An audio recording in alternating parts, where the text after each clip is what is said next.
Michel va commencer par présenter le livre de Dominique. Je présenterai rapidement celui de Bernard et on commencera par quelques questions avant d'échanger tous ensemble. Michel?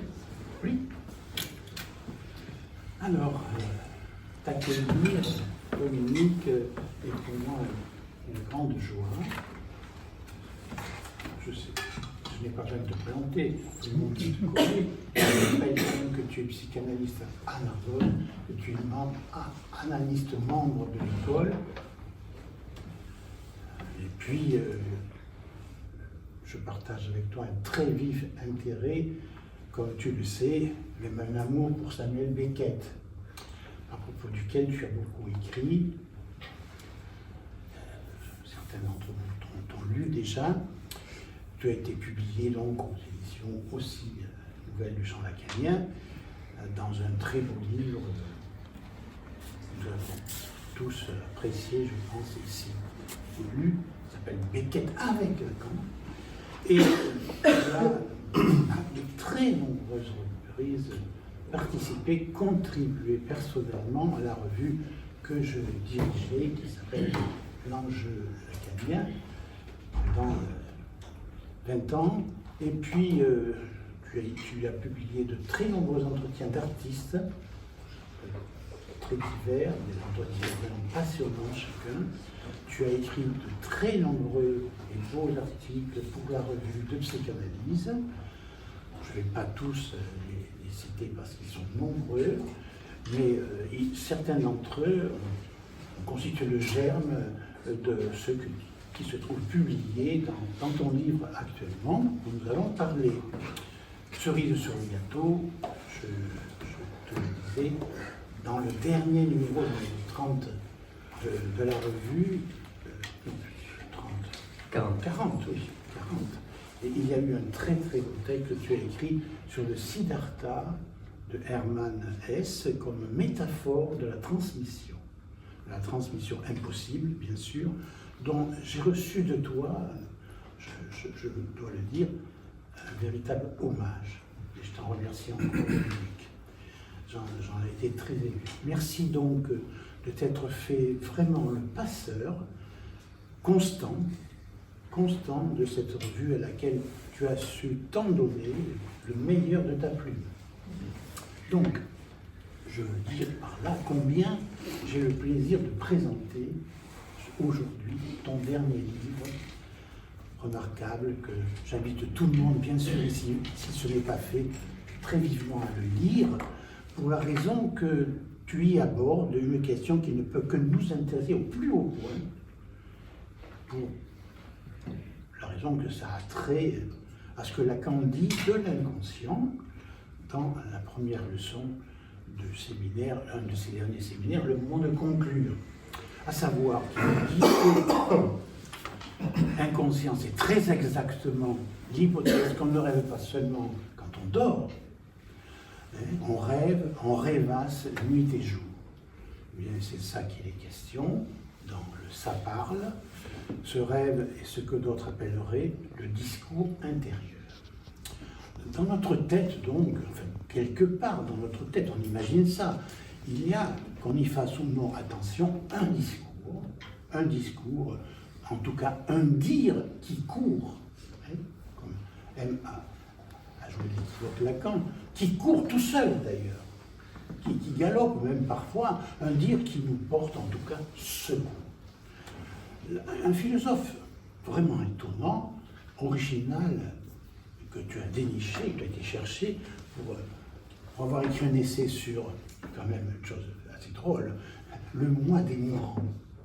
Il a écrit un essai sur le moi des mourants et les expériences de mort imminente, donc, que tu es allé donc chercher, je ne sais où, qui s'appelle Victor Heger, ou Heger, avec 2 G, a le premier identifié ça.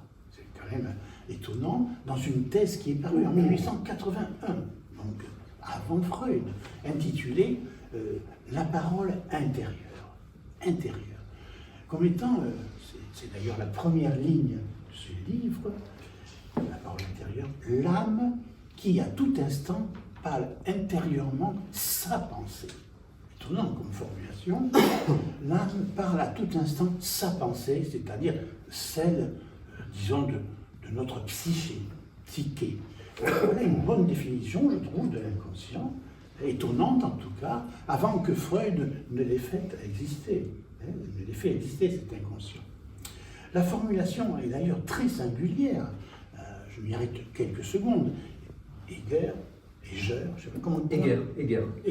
Heger propose 3 termes, donc 3 instances, l'âme, la pensée et bien sûr la parole, l'acte même de parler en tout cas.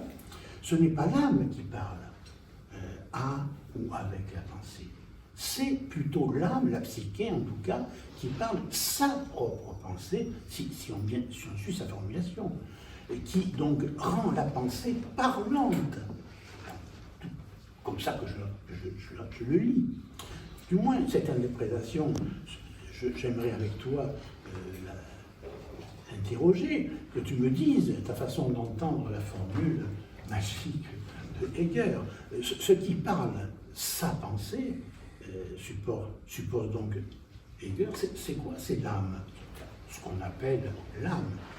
Ce qui, en mon âme, est, je dirais, inconscience, parle sa pensée, mais enfin quoi? De qui est-elle sienne, cette pensée? Supposons-nous avec ce cher Freud, c'est quoi? C'est l'inconscient. L'inconscient psyché, c'est lui comme étant le ça du sapin. Ce lieu même que je crois être dans ma tête d'ailleurs, enfin, pour autant que j'y suppose être le siège de ma pensée. À moins que ce bigre d'inconscient, ironise Lacan, ne soit, si c'est des pensées, dans mes pauciers du front, ou bien même dans mes pieds. Enfin, c'est ce que dit Lacan aux États-Unis. Pour le commun des chercheurs, en tout cas, de la neurocognition, c'est bien sûr le cerveau, et oui, qui est le siège, si ce n'est de la pensée, de la parole. C'est le cerveau, en tout cas, son hémisphère temporal gauche, si on en croit les hommes de science, de la neurologie. En tout cas, pour Lacan, il faut quand même le dire, c'est le langage qui est l'organe. L'organe hors corps et pas hors discours du ça parle. C'est en tout cas que comme ça que Lacan le formule. Toi, Dominique, tu ne manques pas de faire une grande place aux travaux assez récents, d'ailleurs, dans ce domaine des neurosciences, qui sont fort intéressants. Et tu te réfères à ceux, en particulier, d'Hélène Leeuwenbroek et de Stéphanie Smadja, que je ne connais pas, initiatrice de ce qu'elle appelle une véritable linguistique clinique, ce qui est même assez rare, qui permettrait de connaître notre endophasie propre, c'est-à-dire de connaître ce que tu formules ici, sa formule endophasique propre à chacun. Chacun a sa formule endophasique. C'est ce qu'espérait l'inventeur en 1892 du terme d'endophasie, parole intérieure. Il s'appelle, encore un inconnu, que tu sors de la boîte, Georges Saint-Paul, dont tu reproduis d'ailleurs en annexe de ton livre, et ça je trouve ça extrêmement intéressant, le questionnaire étonnant auquel ont répondu pas moins que Émile Zola et puis Arnaud Bertina que tu avais rencontré, interrogé. Alors, tous ces docteurs S, en fait, endophasie, ainsi que le linguiste qui s'appelle Gabriel Darounou, aussi auquel j'ai été intéressé, s'y sont mis pour mettre au point, en 2014, c'est il n'y a pas longtemps, un programme de recherche scientifique qui vise à restituer par l'écriture d'un carnet endophasique, les représentations du langage donc intérieur de tous ceux qui ont participé à cette enquête. Autant ces scientifiques de la parole objectivés balayent d'un revers de main l'hypothèse freudienne de l'inconscient, autant, tu le dis bien, tu l'as très bien décelé, elle affleure chez son découvreur qui est Victor Heger, et très critique d'ailleurs à l'égard de Saint Paul quand il répond à son questionnaire lui-même, qui, comme tu ne manques pas de le déceler dans ta lecture très judicieuse de sa thèse, parce que c'est une thèse qu'il a faite devant de quelques 20 ans de la découverte de Freud, et ouvre une voie à l'hypothèse d'un savoir sans sujet. Et ça, l'inconscient, qui travaille sans cesse, le travailleur par excellence, sans nécessité aucune, hors de toute loi, et malgré ce que peut en percevoir le sujet qui s'en trouve divisé, si bien qu'après avoir créé le langage à son usage, c'est ce qu'écrit très bien ce cher Heger, l'esprit doit lutter pour la vie contre le langage. Oui, remarquable. Nous te saluons donc, je te salue, Dominique, vraiment, d'avoir si bien su rendre à Victor Heger le caractère extraordinairement novateur de sa recherche sur le par-l'être. Comme lecteur contraint de sa parole intérieure et l'objet voix que cette lecture implique, objet que ce cher Arnaud Bertina, comme tu es allé, encore une fois, le chercher dans un de ses romans qui s'appelle Apologia, que je n'ai pas lu, nous sert sur un plateau quand il relate à propos d'un procès intenté à une chanteuse lyrique, ça c'est quand même, ça vaut son pesant d'or, la visite d'une cave où sont exhibés des bocaux de formol qui contiennent quoi? Bien entendu, tu nous le donnes en mille, des larynx. Objet parfaitement inquiétant et horrifiant, bien sûr, aussi horrifiant que les yeux de la Sainte Lucie, dont le peintre Zurbaran a peint sur un plateau l'offrande faite au dieu obscur de la petite voix qu'on ne peut même pas la nuit débrancher. J'aime beaucoup aussi, j'y insiste, ton travail sur l'objet voix que tu développes, à la fois dans la névrose, mais aussi et surtout halluciné dans la psychose, comme étant une coupure dans le texte du monologue intérieur qui vient le parasiter et y faire bouche.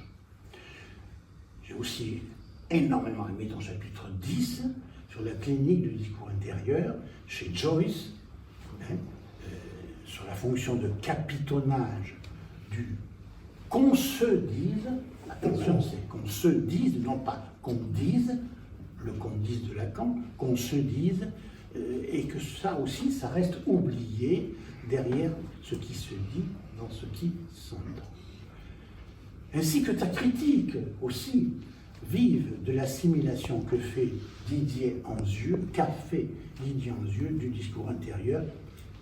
Il a assimilé avec l'association libre, ce qui est vraiment une stupidité. Je te rejoins encore pleinement quand tu dis que le moins qu'on puisse attendre d'une psychanalyse, c'est qu'elle détache un peu au moins le sujet de son discours intérieur, en tant qu'il alimente de façon plus ou moins discrète l'emprise du fantasme.